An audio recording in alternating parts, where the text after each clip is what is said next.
ఇక అప్డేట్స్ చూద్దాం. రాళ్ల దాడి ఘటనపై ఏపీ సీఎం జగన్ తొలిసారి స్పందించారు. ప్రజల ఆశీర్వాదం వల్లే తనకు ప్రాణాపాయం తప్పిందని అన్నారు. ప్రజల నుంచి వస్తున్న విశేష స్పందన చూసి తట్టుకోలేక దాడులు చేస్తున్నారని ఆరోపించారు. ఏపీలో మరోసారి వైఎస్ఆర్ కాంగ్రెస్ పార్టీని అధికారంలోకి రాబోతోందని, పార్టీ శ్రేణులు ఆందోళనకు గురికావద్దని సీఎం జగన్ సూచించారు.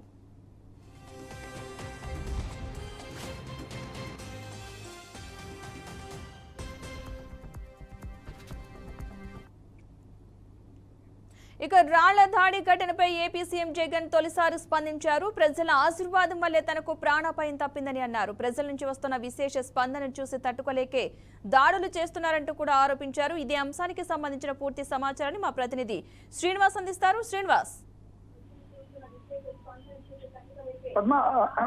జగన్మోహన్ రెడ్డి ఆత్మస్థైర్యంతో ముందుకెళ్తున్నారని చెప్పుకోవచ్చు. రాళ్ల దాడి ఘటన తర్వాత ఆయన మేమంతా సిద్ధం అనే బస్సు యాత్ర ఎలా కొనసాగుతుంది, బస్సు యాత్ర తమకు సంబంధించి అలాగే అనుమానాలు, ఆందోళనలు అయితే వైసీపీ కార్యకర్తల్లో కావచ్చు, నేతల్లో కావచ్చు వచ్చినటువంటి పరిస్థితి నేపథ్యంలో మరొకసారి తను అభిమానించేటువంటి నేతలకు కావచ్చు, అదేవిధంగా తన కార్యకర్తలు కావచ్చు, వైసీపీ కార్యకర్తలు కావచ్చు, అందరికీ కూడా తను వంతుగా ఒక పిలుపునివ్వడం జరిగింది. రానున్న ఎన్నికలు 24 సార్వత్రిక ఎన్నికల్లో చాలా బలంగా మనం ముందుకెళ్ళబోతున్నాము. దేవుడు ఆశీర్వాదాలు మనకు ముందున్నాయి. ఆ దేవుడు ఆశీర్వాదం మనకే ఉంది. ఇలాంటి దాడి ఘటనలు నేను స్పందించేది లేదు, వీటికి నేను ఎక్కడ భయపడేది లేదు, వీటికి నేనేమి చింతపడను.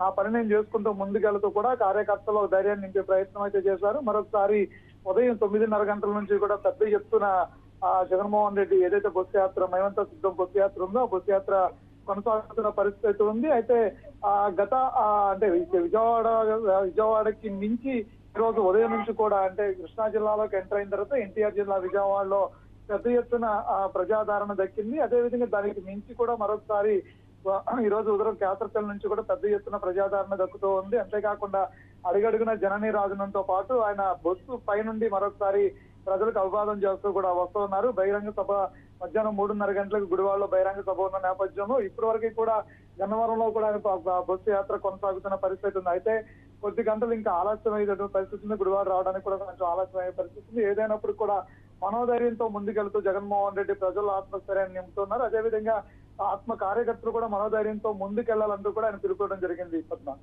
Right, thank you Srinivas.